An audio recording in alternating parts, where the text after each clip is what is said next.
they said, we finally have somebody.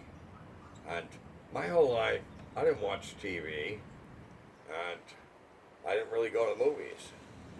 And because my life was like my own film, and I was starring in it, and I didn't have time to look at anybody else who was starring in some piece of celluloid or some pretentious bullshit.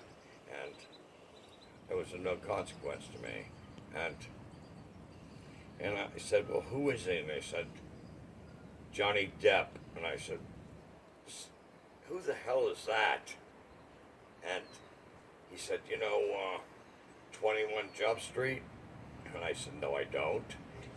I don't know anything about that. And it was like a high school kid, and it was a narc and this and that. And I said, I don't know if I like that shit, man. And I said, how about Edward Scissorhands?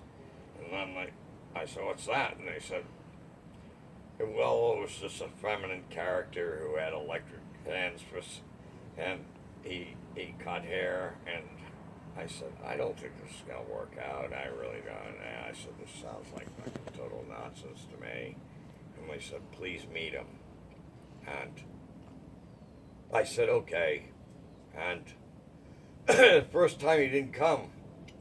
And when you're in prison and you're waiting for a visit to come, it's like a little kid at Christmas and Santa Claus doesn't come. So I got bullshit, and I said, I don't want to see him now. That's it. I'm never coming out. I won't come out on a visit. And they convinced me to come out on a visit, and he showed up, and it looked like he'd been sleeping in a dumpster. And I said, what the hell happened to you? And he said, I was up all night in the village, Greenwich Village, to those who are unaware, which is in New York. It's kind of a hip part of town, and I said, well, what did you bring me? And he said, I decided not to bring you anything except what's in my pocket, which has always been in my pocket, and I carry it around. It's my Bible, and I want to give it to you. And he pulled it out of his pocket, and it was a book called On the Road by Jack Kerouac. And I have read On the Road by Jack Kerouac when I was like 16 years old. And I looked at it and I said, you know what, John? I said, thank you. I said, but I went on the road, and I said, he may have gone on the road, and he was the road. I said, but I'm the highway. And then we found a bond and a friendship, and that's how that bond, we had known each other 1,000 lifetimes, and that's how he was able to emulate me and steal my inner self for himself, because basically we were one and the same. And I told him, one is the number and two is the one. And he said, I think I know what you mean. And I said, that's good, John, because I don't know what I mean. And that's how the movie Blow evolved.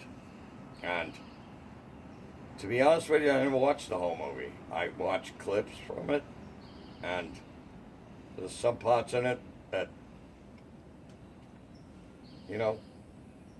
I really don't want to ever see. And I can't explain that. There are some things on this planet and in the universe and the stars and beyond that are beyond explanation. And I don't have an explanation for it. But one magnificent thing, Ted Demme, who directed the film, he hugged me and he told me, he said, you have very few people on this planet, George, that have their own time machine. And I thought about that. And that was a magnificent gift that he bestowed upon me. And I really, don't know where the hell I'm going half the time. But life is like a train station. And you stand on the platform, and a lot of trains come and go. Some people don't know their destiny, and they don't know it's their train to get on. And others know it, and they're afraid to get on it. And then there's that select few that know it's their train and they get on it.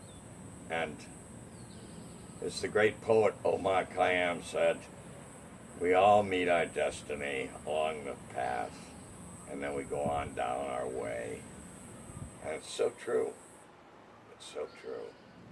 And I want to thank you guys for this interview, because I want to have a glass of scotch right now and a through it, Mac.